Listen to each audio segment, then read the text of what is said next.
The first phase is the reactive phase, and that is where we are running on automatic pilot. I think we recognize that we all do that. As a matter of fact, the neurology of the body, because of the sympathetic system, I can go down there and smack one of you right now, and you will have a physiological reaction.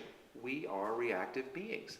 And that's okay. Fight or flight, your heart will start racing, your breathing will increase, your digestion will slow down. This is all autonomic in nature. But how we respond to that is the bigger issue. It's not what we get in life, it's how we respond to that. So, when we are in that reactive state, we're actually threatened. We are feeling disempowered. We've lost our self-confidence. We are worried about the future. We are not in our center. And we do things that continually perpetuate that. This is called brain recursions. Certain brain function will secrete certain chemicals. That in turn secretes those same thoughts in the brain, and you get a loop that's almost like the dog chasing its tail. And only until we can step back and observe and recognize, like what AA says, seeing the insanity. But when you get to that point of acceptance, because it really is an interesting paradox, if you will, you first have to accept where you are. I'm reactive, or the system definitely needs a rehaul. I got to learn how to work well with the unconditional intelligence of my body. That level of acceptance is so very important, where you can absolutely 100% make peace with your state. Why is that important? It actually fuels you to be able to make the right type of change. Can I see a show of hands if you understand what I'm saying, just for a second? Because I don't know if I'm losing you. Thank you. Okay. If you don't accept your state and where you are and how things are, you're not in the place to really answer the calls intelligently. It's almost setting a standard, like having gratitude, right? Or just being honest, or living with integrity, right? All of these types of practices actually put us in the better state that we can have an increased awareness that's worth having. There's an idea. Most people will talk about the importance of an increased awareness, but how about when you're perceiving more through a filter where your perception is a little distorted? So, step one in being the reactive state and accepting that is critical, because that gets into the second state. And the second state, I call it the readiness phase. The readiness phase for me is when you get to that place that says, I'm mad as hell, I'm not going to take it anymore. Now, I don't want to see you get mad. That's not helping. I mean, sometimes, you can get out there and you go to a political rally and you get mad. And I'm all about being the solution. I don't believe we need to get mad in order to be the solution. As a matter of fact, I propose that we can do it intelligently. But we have to apply our wisdom. We cannot just continue, because it's inconvenient, to ignore the 100-pound gorilla, or what they call it, the elephant in the room. I don't know, there's so many different metaphors, I don't know which is the right one. But the idea is to acknowledge that the system is broken.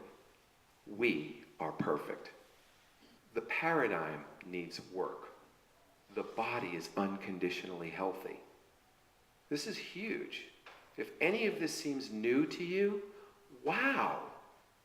Seriously, if this is the first time you're even considering this, wow. Try to imagine the implications of integrating the understanding that the body has an unconditional health or wholeness. Just try to imagine that. You could see the resistance. Your genetics are perfect for you.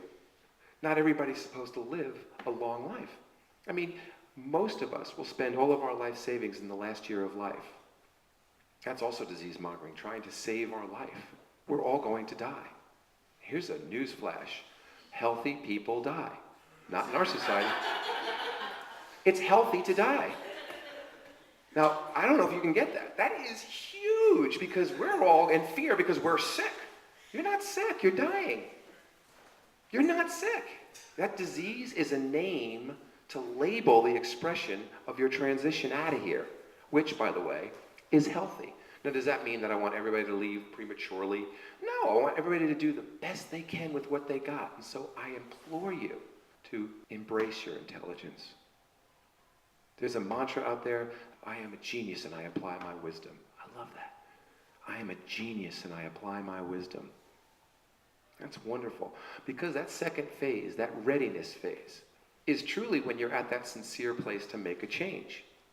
When you go, okay, I'm going to apply my wisdom. I recognize what the calls are for me to answer in the way I perceive, in the way I think, in the way I interpret. That's why I became a life coach. That's why I do what I do. That's why I do whole child development. Because in our society, we're trying to teach children systems, how to give the right answer, how to excel on standardized testing. This is an issue. While we're spending $48 billion labeling people and giving them drugs for their ADD or their obsessive compulsive disorder, instead of looking at children as what they are, as potential revolutionaries, potential inventors, geniuses. It's inconvenient to teach a child in a classroom who is being a child in the classroom. Wow. I'm not going to say who's hyperactive. Do you see? Let me tell you something. That label, hyperactivity or ADD, or all of these labels create in the brain what's called negative plasticity, which means it squelches your brain's ability to grow, to become more plastic. Neuroplasticity is definitely one of my missions in saving lives, is helping people embrace the concept of neurological expansion. But going back to the readiness phase, when you are ready, when you know that I am a genius and I apply my wisdom, that actually calls you out to now do something differently in the way you perceive, in the way you experience. Imagine that, to change the way you experience, to apply your wisdom.